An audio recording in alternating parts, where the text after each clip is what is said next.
Latihan Esa Terate itu mas, nggak masuk akal. Kalau sekarang ada siswa latihan alasan sakit itu perlu ditindaklanjuti. Kalau boleh cerita pengalaman dulu sebelum ikut latihan saya sudah divonis kena hernia dan harus dioperasi mulai tahun 2007. 2016 ikut latihan, alhamdulillah nggak pernah kambuh. Tapi dengan satu syarat, jangan sampai ngalem. Pelatih pun nggak tahu kalau saya itu sakit. Latihan dapat hampir 1 tahun, jambon saya rongsenkan, hernianya sudah hilang, nggak ada lagi. Akhirnya saya sudah mulai mantap ikut latihan Esa Terate. Masuk ke sabuk hijau pertengahan, tiba-tiba kena ambeien, sudah segini mas, keluar tuh sudah segini. Tapi ya tetap pelatih nggak tahu dan nggak pernah pasien, tetap hadir semua kegiatan ikut. Saking yakinnya ke latihan Esa Terate, hijau tua itu sudah nggak ada meskipun tidak operasi. Nah itu saya sudah semakin mantap untuk meneruskan latihan. Terus masuk ke sabuk putih. Sabuk putih kendala kesehatan nggak ada, tapi yang kendala utama itu ekonomi. Ekonomi. Cari uang sulit, cari kesana kesini nggak dapet. Tapi ya saking kepinginnya jadi warga SH seperti saudara-saudara yang lain, tetap meneruskan latihan. Dan alhamdulillah keluar solusi mas. Sebelum pengesahan itu tiba-tiba dapat uang yang tidak terduga. Artinya kalau dibuat membayar pengesahan itu sisa, nggak tahu itu uang dari mana. Yang penting kerja apa adanya, tiba-tiba diberi uang malah lebih dari biaya pengesahan. Dan alhamdulillah saat ini setelah disahkan menjadi warga Esa Terate, sakit-sakitan yang dulu tidak pernah saya rasa itu nggak ada lagi. Ini juga nggak pernah kambuh. Berarti latihan Esa Terate itu bisa dianggap ajaib mas. Yang penting kita yakin dan tidak ngalem di latihan. Kalau sakit ya tetap berangkat, terus jangan pernah pasien. Tapi kalau selama latihan sudah menyandang sakit dan sering pasien, ya bisa jadi nggak akan sembuh setelah jadi warga.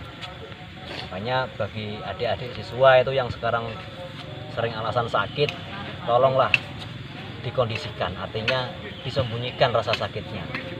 Jangan sampai pelatihmu itu tahu kalau sampean sakit, terus latihan nggak tenanan, nggak serius. Akhirnya apa? Setelah disahkan sakitnya malah nggak sembuh, kan rugi. Mending selama latihan tetap semangat, sakitnya disembunyikan. Ya syukur-syukur, pasti yakin setelah selesai latihan dan disahkan jadi warga, penyakitmu pasti akan hilang. Yakin yakin pada ini hatinya. Jantung bersinar tuh, lambangnya Esa Terate kan hati. Yakin pada hatimu, otomatis selesai, aman, lancar. Itu mas. Sak lighting pinten mas? Sak lighting jumlahnya 10 mas. 10. Ya, 10 itu ada aja yang satu serotok gelandor mas. Sampai akhirnya ya 1 gelandor, 9 merasakan eksekusi lah bahasa waktu itu.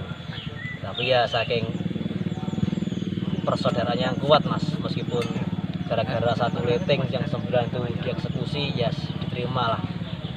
Sepiro gedhining sengsara yang tinompa mung dadi coba. Yang penting kebersamaan, persaudaraan. Bagaimana lighting yang 1 itu tetap semangat, ya harus kita semangati. Ya alhamdulillah genap sampai disahkan tetap 10 mas. Alhamdulillah. Untuk pelatih jenengan itu siapa saja mas? Untuk pelatih yang ada di Brego itu ya, untuk pelatih polosnya ya Mas Yoyo, terus Mas Arif, dan juga pokoknya yang megang saya itu mayoritas warga 2016. Semua warga 2016 yang ada di Sumberjo itu aktif menyemangati adik-adiknya untuk tetap lanjut latihan. Saya salut pada mas-mas waktu itu. Nggak peduli hujan, nggak peduli paribasan hujan campur geruduk tetap semangat memberikan materi kepada adik-adik. Lah itu patut kita contoh. Artinya separah apapun kondisi cuaca, ini adik-adik tetap kita berangkat untuk memberikan materi.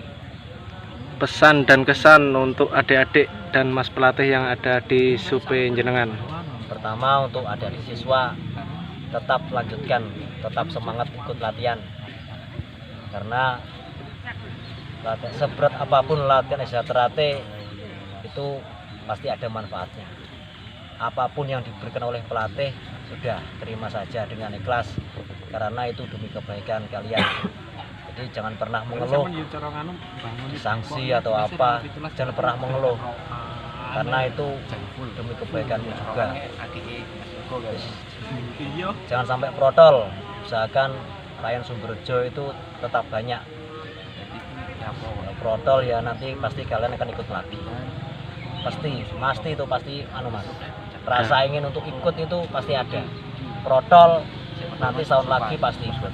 Itu uniknya SHTRAT.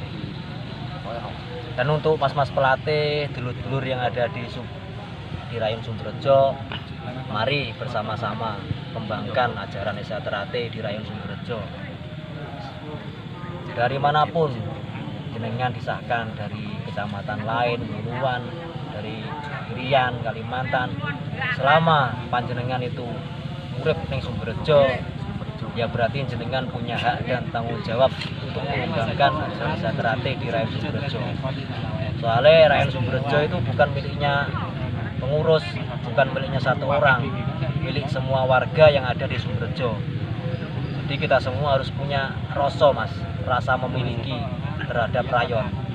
Nah, kalau kita sudah memiliki rasa memiliki terhadap rayon, otomatis baik dan buruknya rayon kita juga ikut andil, maju dan tidaknya rayon kita juga ikut bertanggung jawab.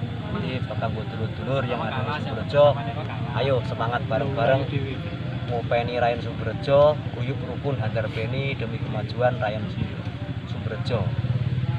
Untuk susah senangnya menjadi Pak Sup itu apa mas? Kalau susah senang ya apa ya mas, namanya menjadi pemimpin itu pasti ya macam-macam, mengondisikan anggota. Jadi anggota itu nggak mungkin sama mas, artinya ada yang lakunya itu lurus, bisa diomongi, ada yang sulit diomongi, tapi bagaimanapun mereka itu tetap saudara. Jadi kita harus pinter sebagai ketua rayon ataupun pengurus tuh harus pinter bagaimana merangkul dulur-dulur sing anyel dikandani, jangan diketingi atau jangan dibenci, tapi kita harus pinter merangkul. Bagaimana kemauannya kita selami dulu lah, jangan sampai langsung dihina atau dibenci. Mereka itu saudara kita, jadi kita harus pinter bagaimana mengajak dulur-dulur agar mau guyub rukun di Rayon Sumberjo ini. Jadi yang penting sebagai pengurus itu ya sabar, ikhlas, buat slow aja lah mas, santai. Intinya semangat. Wah, tetap semangat demi Rayon Sumberjo. Oke, makasih Mas Mahmud.